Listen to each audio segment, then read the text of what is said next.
Hey everyone, welcome back to my channel. So in today's video, I'm going to be doing kind of an all-encompassing video for September and October. I'm going to be doing my wrap-up and book hauls and also sprinkle in a TBR for November. So just kind of all of the fun bookish things for September and October.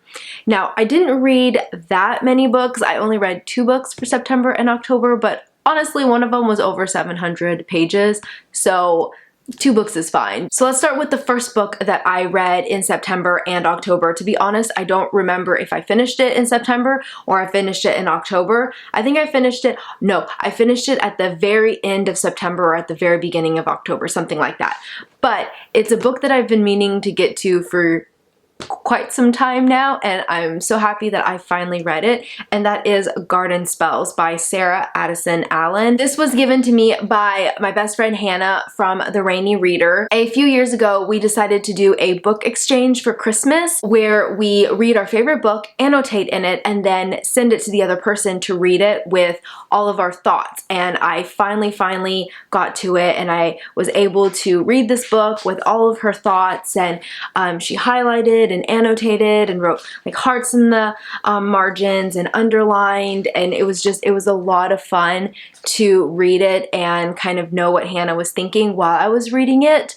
I think I'm going to give this book a 4 out of 5 stars. I really enjoyed it. It reminded me a lot of Nora Roberts' writing, which is one of my favorite authors, especially when it comes to romance, and this, I would consider this a adult contemporary romance with some magical realism in it. It was just so good. I really enjoyed it. My only gripe, which is the reason I'm giving it 4 instead of 5 stars, is because I felt like the ending wrapped up a little too quickly. Don't get me wrong, I love a good ending that wraps up in a neat little bow.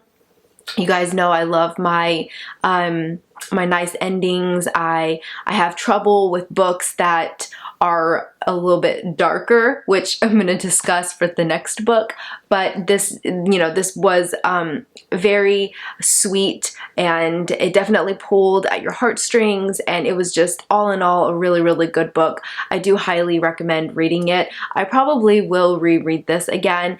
It was really easy to fly through, and I loved the relationship between the 2 sisters, and I loved all about like the magic tree and the cooking element as well in this book. It was phenomenal. But like I said, the ending just wrapped up a little too quickly. So the next book I want to discuss, and this is also one of the books that I purchased and I am hauling for September and October, is Empire of the Vampire by J. Kristoff. This is a chunky book. Hannah and I have been anticipating this book for quite some time now. This was our book club pick for September and October. We have a live show at the end of September, beginning of October for the first half, and then we just did the second half to our live show yesterday. So I will leave that link down below. It goes into tons of spoilers. I really enjoyed the first half, our live show, because we discussed all of our crazy theories for the second half of the book, and it was a lot of fun to read the second half of the book, like knowing whether our theories were true or not. So definitely go check that out if you're interested. But I have a lot of mixed thoughts on this book. I was on a journey. It was a roller coaster of a read. So let's start with saying this book is not for the faint of heart. It is not for children.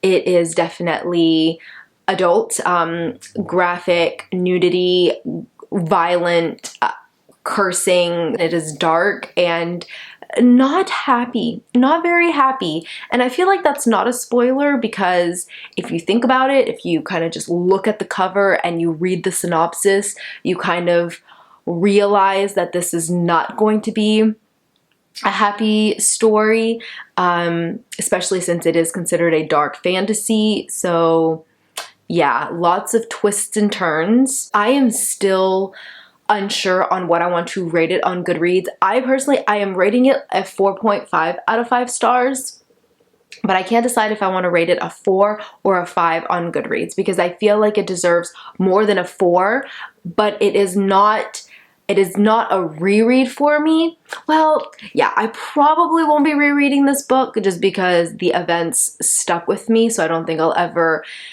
need to reread it. But usually I reserve 5s for like books that I just adored so much I want to reread. But objectively, I do think this is a 5 out of 5 stars, or a really high 4 out of 5 stars. The story is being told in like interview style, interview format. The main character is telling his story, and it jumps back and forth a lot. So it'll go in between like him at 15, 16 as an initiate, learning to become what they call silver saints, or those that slay vampires.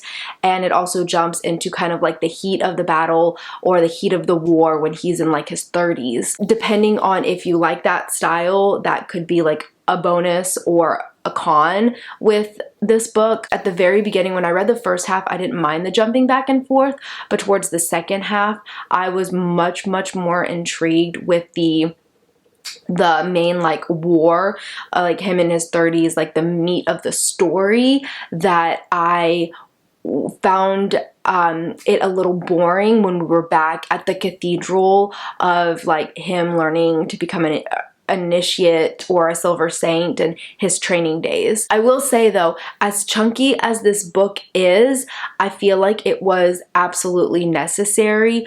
There wasn't a lot of scenes that didn't serve a purpose. Everything was well crafted, well written, intertwined very well, and there was always a purpose to kind of everything that happened in this story. The book itself may seem to be quite intimidating, but once you really get into it, once you start reading it, I would say around page 400, I just couldn't put it down. I binged the last half, like the last 450 pages, or 400 or so pages in one sitting. Like I could not put it down. It was so good, which is why I want to give it a 5, because that last half of the book, wow.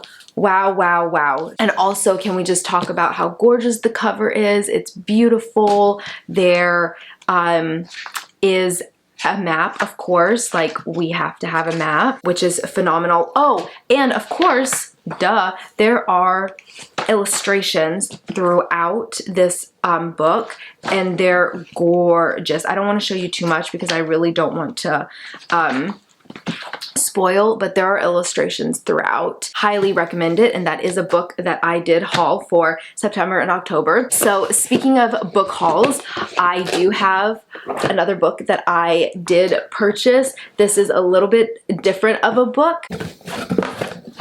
So it may be a little shocking that I bought this.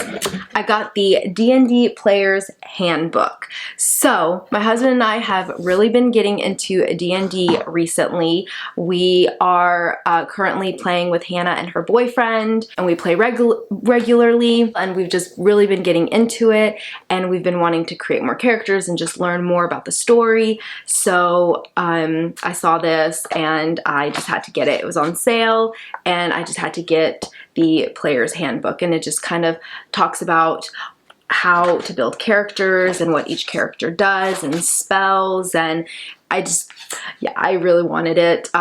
It's got really pretty illustrations in it. Like this isn't a storybook, obviously. It's not a book that, like, it's not a novel, but it's a lot of fun. So now that I've gone over my wrap up and my book haul, I'm going to discuss my TBR for November. The holidays just kind of get so hectic, and so I don't want to give myself necessarily too big of a TBR, especially after having read, you know, this chunky book. But one book that I am absolutely going to be reading is our book club pick, and that is Kingdom of the Cursed by Carrie Maniscalco. This is the second book to Kingdom of the Wicked, which we read last year around this time. I think it was November or December for our live show that we read Kingdom of the Wicked. So I'm really excited to read Kingdom of the Cursed. I adore Carrie Maniscalco. Her Stalking Jack the Ripper series is phenomenal. So I'm really excited to dive back into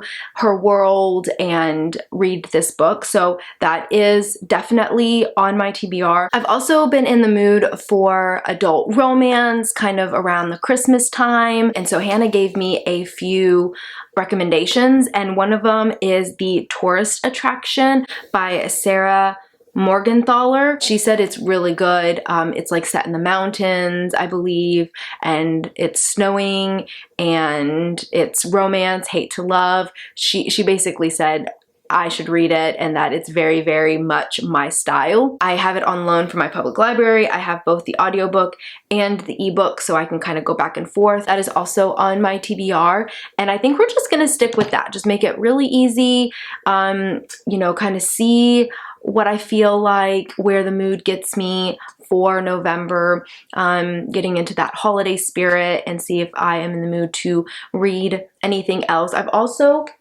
been having kind of a want to read Nora Roberts' Black Hills. This is one of my favorite books by her, so I may potentially pick this one up depending on how much I like The Tourist Attraction. I don't know, we'll just see. We'll see how I feel. Anyway, so that is pretty much it. I really hope you enjoyed this video. Comment down below, let me know some of the books that you have read recently and what you're planning on reading, and also let me know if you play D&D, because we are hardcore, like, getting into D&D, and it's a lot of fun, and I am like constantly wanting to buy a set of dice and all that fun stuff. So anyways, that is it. I hope you enjoyed, and I will see you next time in another video. Bye!